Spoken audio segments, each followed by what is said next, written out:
সকলকে নমস্কার। আজ একঘেয়েমি কলা পাতায় ভাপার পরিবর্তে আজ একটু ইউনিক কিছু চেষ্টা করেছি, লাউ পাতায় রুই ভাপা। তো চলো আজ উপকরণগুলো কি কি আছে একটু দেখে নিই।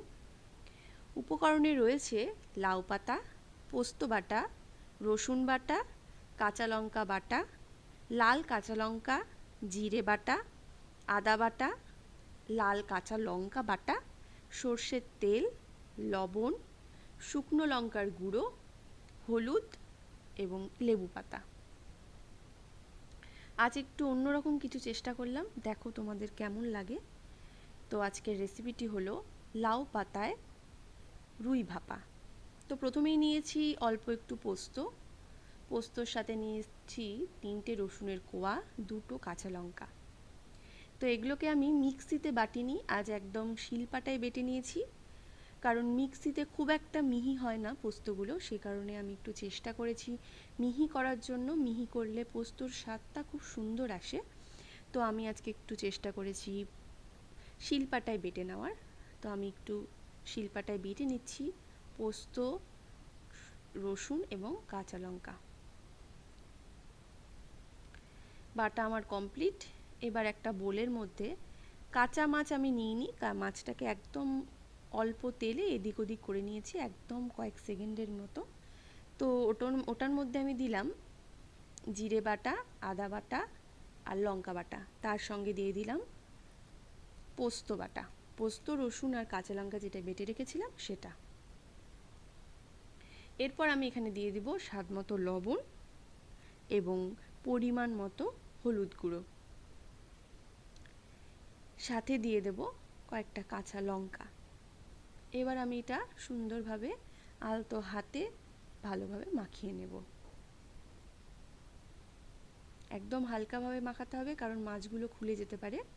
এবার একটু আমি দিয়ে দিলাম জাস্ট কালারের জন্য শুকনো লঙ্কার গুঁড়ো। আবারও আমি সুন্দর করে মাখিয়ে নেব। মাখিয়ে নিচ্ছি সুন্দরভাবে।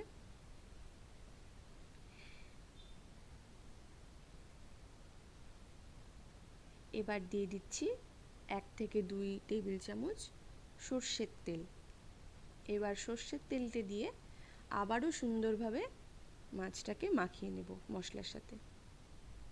এবার আমি মাছটাকে মাখিয়ে নেওয়ার পর ম্যারিনেট করে রেখে দেব মোটামুটি আধ ঘন্টার মতো। 30 মিনিট পর আমার ম্যারিনেটের পর এই রকম দেখতে হয়েছে, খুব সুন্দর স্মেল দিচ্ছিল। তো 30 মিনিট পর এবার আমি একটা পাত্রে কিছু লেবু পাতা কুচি করে নিয়েছি, গোটা লেবু পাতাও রয়েছে, সাথে রয়েছে কাঁচা লঙ্কা এবং লাল লঙ্কা কেটে নিয়েছি আমি, আর নিয়েছি মেন যেটা লাউ পাতা। এবার আমি 30 মিনিট ম্যারিনেট করার পর সেই মাছটির মধ্যে দিয়ে দিলাম কুচি করে রাখা লেবু পাতা, দিয়ে সুন্দর করে আর একবার মাখিয়ে নিলাম। এবার আমি একটি প্লেট নিলাম, প্লেটটির ওপরে এবার দেব একটা লাউ পাতা, এবার দেব একটা মাছের পিস এবং কিছুটা মশলা দেব।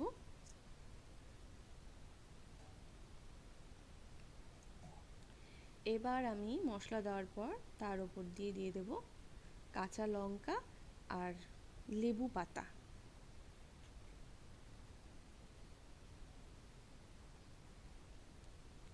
এবার আমি সুন্দর করে মুড়িয়ে নেব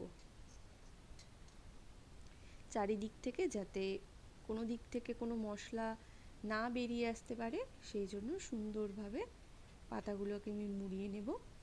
নিয়ে একটা সুতোর সাহায্যে সুন্দর করে বেঁধে নেব। একটু টাইট করে বাঁধতে হবে যাতে খুলে না যায়, কড়াই তো এদিক ওদিক করতে হবে, সেই জন্য সুন্দর করে আমি বেঁধে নিলাম। এরকমভাবে আমি প্রত্যেকটা করে নেব। তো আমি আরেকটা দেখিয়ে দিচ্ছি। এরকম পাতা নিয়ে একটা মাছ নিয়ে তার মধ্যে কিছুটা মশলা দিয়ে, সমপরিমাণ মশলা যাতে সবগুলোতে সমান যায় সেরকমভাবে একটু মশলা নিয়ে আবারও সেম প্রসেসে এখানে দিয়ে দেব লেবু পাতা, একটা স্মেলটা ভালো হওয়ার জন্য একটা লেবু পাতা আর কাঁচা পাকা লঙ্কা দিয়ে আবারও সেই একই রকমভাবেই সুন্দর করে চারদিকটা মুড়িয়ে নেব,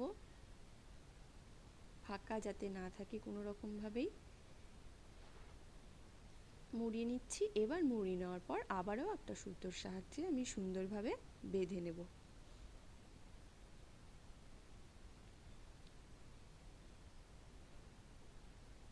ব্যাস, আমি সুন্দরভাবে বেঁধে নিয়েছি। এরকমভাবে আমি প্রত্যেকটা করব।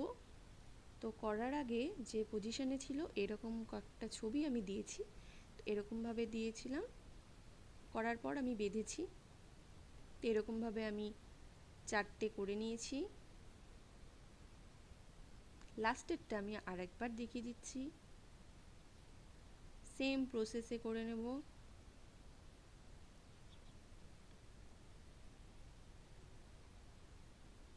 একদম সুন্দরভাবে বেঁধে নেব, নিয়ে এবার সুতোর সাহায্যে বেঁধে নিচ্ছি।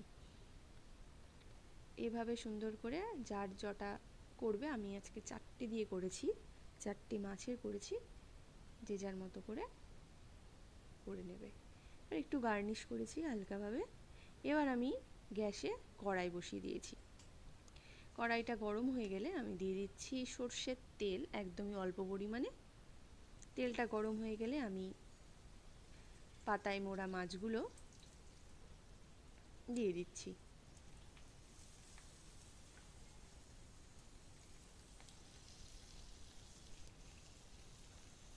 দিয়ে দিলাম। আর গ্যাসের ফ্লেম একদম লো থাকবে। 15 মিনিট এভাবে ঢাকা দিয়ে রেখেছিলাম। এবার একটা পোর্শন আমি উল্টে নেব। 15 মিনিট ওভাবে থাকার পর এবার উল্টে নিচ্ছি। এবার এই পোর্শনটা আমি হতে দেব ঠিক 15 মিনিট। আমার উল্টানো কমপ্লিট। এবার আমি আবারও ঢাকা দিয়ে দেব 15 মিনিটের জন্য, টোটাল 30 মিনিট। ব্যাস, আমার 30 মিনিট কমপ্লিট। আমি গ্যাসের ওভেন বন্ধ করে দিলাম। ফাইনাল লুকটা আমার ঠিক এরকম এসছে। তোমরা বাড়িতে অবশ্যই চেষ্টা করবে, খুব সুন্দর খেতে। একটু একঘেয়েমি প্রতিদিনের মাছের ঝোল সব ধরন থেকে একটু আলাদা রকমভাবে ভাপা করে নিলে খেতেও খুব ভালো হয়। তো ভালো লাগলে অবশ্যই লাইক, শেয়ার, কমেন্ট করবেন এবং আমার পেজটিকে সাবস্ক্রাইব করে দেবেন। তো সাদা ভাতে এটা খেতে খুবই ভালো লাগে। সবশেষে ধন্যবাদ।